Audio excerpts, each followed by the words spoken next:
Welcome back to Exposing Human Trafficking. February 1994, the weekend that I went to Gatlinburg, Tennessee for the first time. It was the weekend of the Olympics, the big scandal, the Tonya Harding, Nancy Kerrigan incident. And I went up there with a youth group from church. They weren't really nice to me at church. I had told them that my stepfather was forcing me to have sex with him at knife point. And instead of helping me, they told everybody in church that I was the whore of Babylon. I told them I had called the cops and that he had killed my cat, and he was forcing abortions, and they'd made porn, but they were too judgmental and they wouldn't help. I was supposed to fight off this man, I guess. And even though I weighed maybe 110 pounds, well, the church didn't want me to go on the ski trip up to Gatlinburg with the rest of the kids. But I had already paid. And so they had no choice but to let me go. And I had told my therapist about what was going on at church. I really needed that weekend to get away.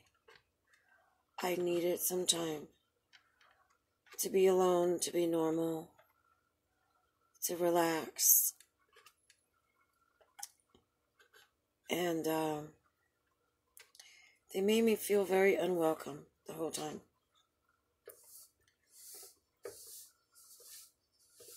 I was ostracized. I was introduced to people as I was so-and-so and my family's not saved. And they would tell boys not to date me because I had sex with my father and did porn. They left out the part that I was being raped at knife point, and I was stuck. And I was being sexually abused since the age of 3. So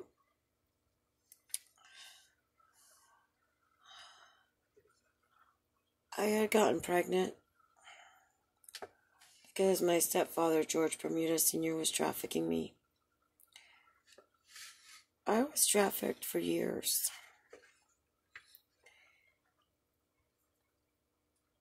Since 1990 from him. 89 from my older stepbrother, George Bermudez Jr. in California. Even though my stepfather had done child porn with me at 7.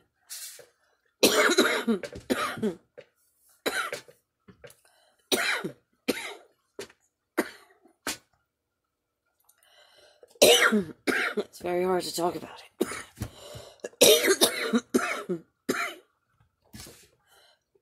He was bringing men in and charging them money to have sex with me. Rape me, really. Again, all under threats and knife point. My mother didn't care. She let him drink.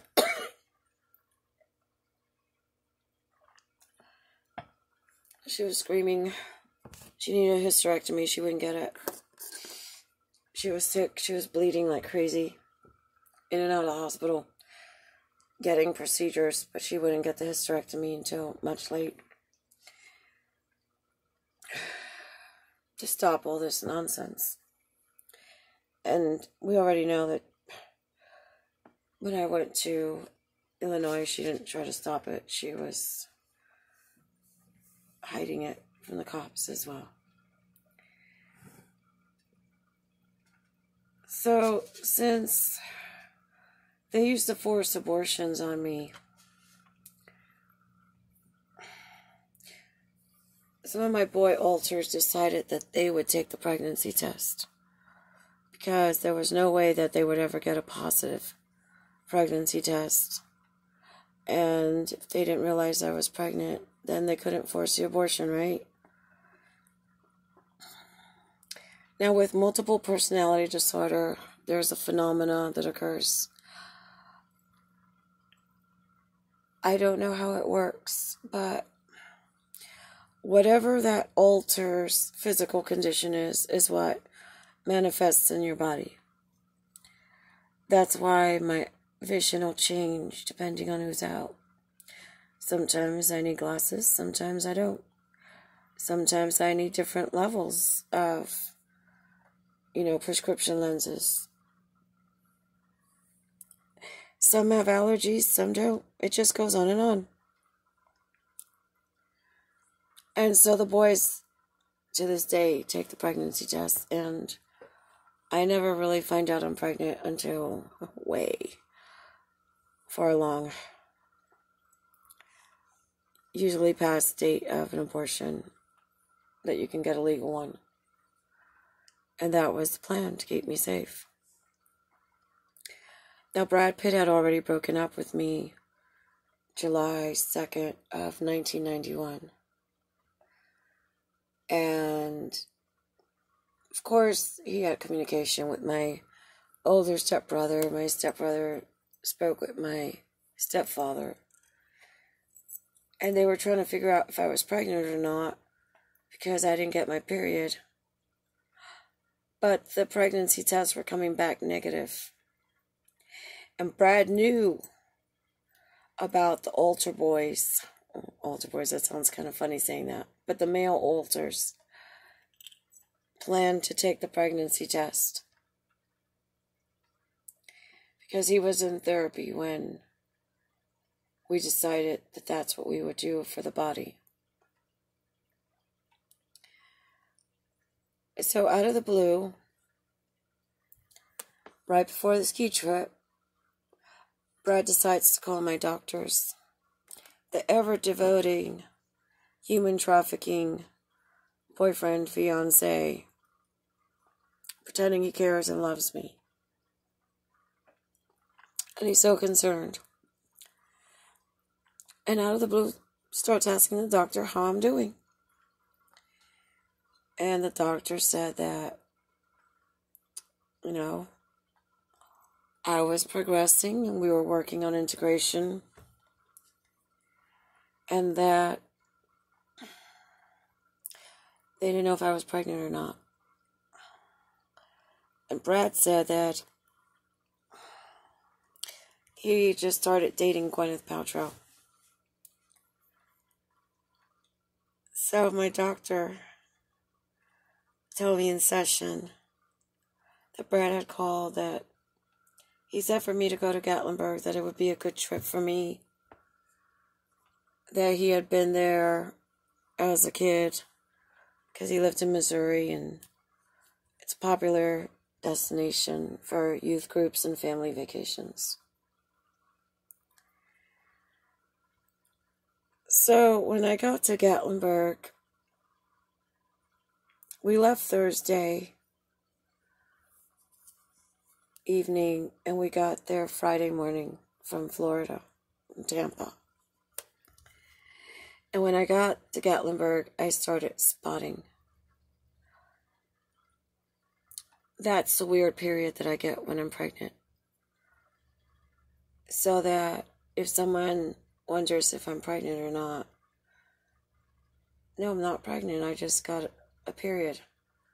And the weird period will last like a day or two, or it's just a weird period. It's just uterine bleeding is what one doctor told me. But he wouldn't tell me where the blood was coming from in my uterus. And I think that doctor was a Satanist because he wouldn't find out what was going on. It could be also that the weird period bleeding is from the damage from when my uterus prolapsed. Thanks to Alex Jones of InfoWar. because I had been gang raped by about 50 men and women. And it fell out. And I guess as the baby starts to grow and puts more strain on the pelvic floor, I get this weird bleeding. So I decided not to go out to the skiing part. I just wanted to get away from home. I really didn't want to hang out with the church group because they were treating me like crap anyway. But I needed an excuse to get away. And I had told the youth pastor, who later on, a couple years ago, apologized to me about what was going on when I was running.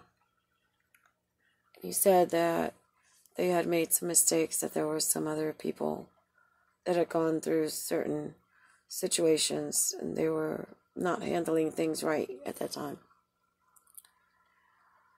So I told them that I had my period and I didn't want to go skiing. If I could just go to the lodge, stay in the room, and rest up a little bit because I had really bad cramps. And I did. I wasn't supposed to contact Brad. I wasn't supposed to call him or write to him. But Brad had called my doctors and he'd given me hope that he still cared. And even if he had a girlfriend, yeah, bullshit, she wasn't me. You know, I always treat my boyfriends really good. And after we break up, even if they marry someone, they always come back. And they tell me that they made a big mistake by letting me go. And they tell me how happy they are in their relationships. You know, how they regret losing me. And it wasn't arrogance. I just knew that another girl couldn't give what I did. Because when I loved someone, I gave everything.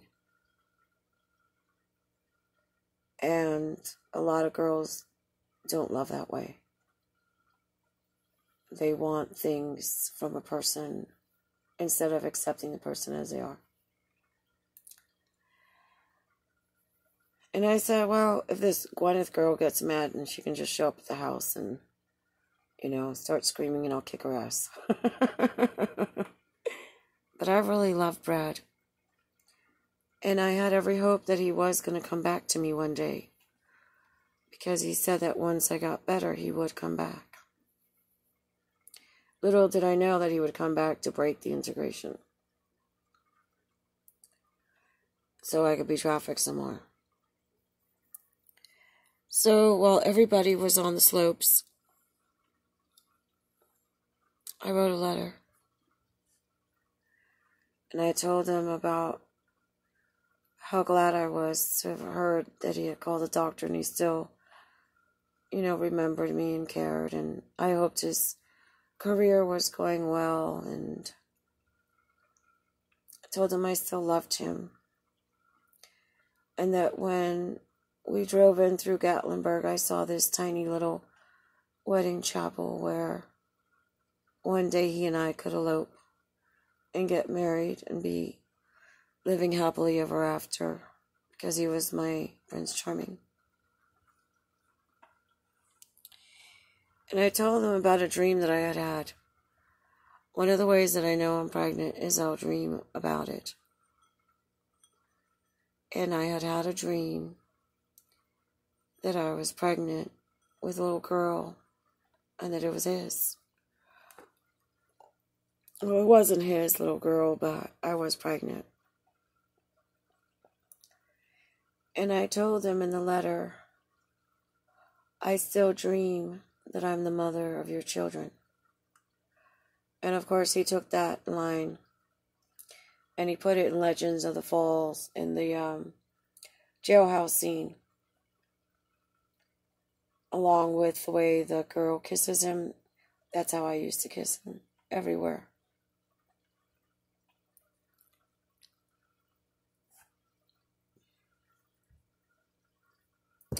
And I didn't realize I was pregnant yet. And I had a great weekend. It was nice to get away. But this is what Brad did. He was victimizing me. He was working to help my stepfather and my stepbrother traffic me some more and force another abortion. Brad doesn't love anybody but himself. And if he had really loved me, he would have never got involved with another woman, even if it was for appearances or a career move. And he wouldn't have tried to cause me so much pain or have more abortions forced on me. I hold him responsible for every pregnancy I've lost because he has meddled with all of my pregnancies and some of my babies. He's gotten the medical community involved in. And I know for one, he killed with my stepbrother, George Bermudez Jr. George Bermudez Jr. told me that they had raped her to death after Brad induced labor by giving me some pills while under hypnosis and forcing me to have this baby prematurely at 37 weeks.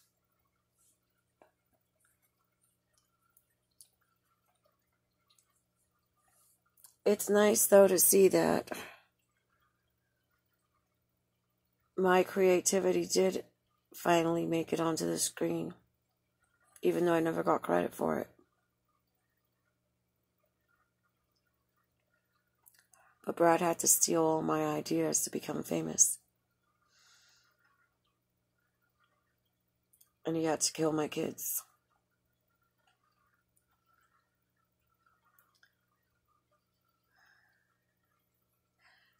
And I know he wants to kill me. When he came to break the integration on August 7th, 2018 in Taos Plaza, in Taos, New Mexico, he told me to go to Gatlinburg because he was hoping if I went there, I would remember him and how I loved him. And yes, I did love him. But just because you love someone doesn't mean that you let them abuse you. And once you know that someone you love does not love you and is out to hurt you, you pull that love back. But that's how ruthless he was. He was trying to use me and my emotions so that he can get close to me and kill me. Because that's the last part of the ritual.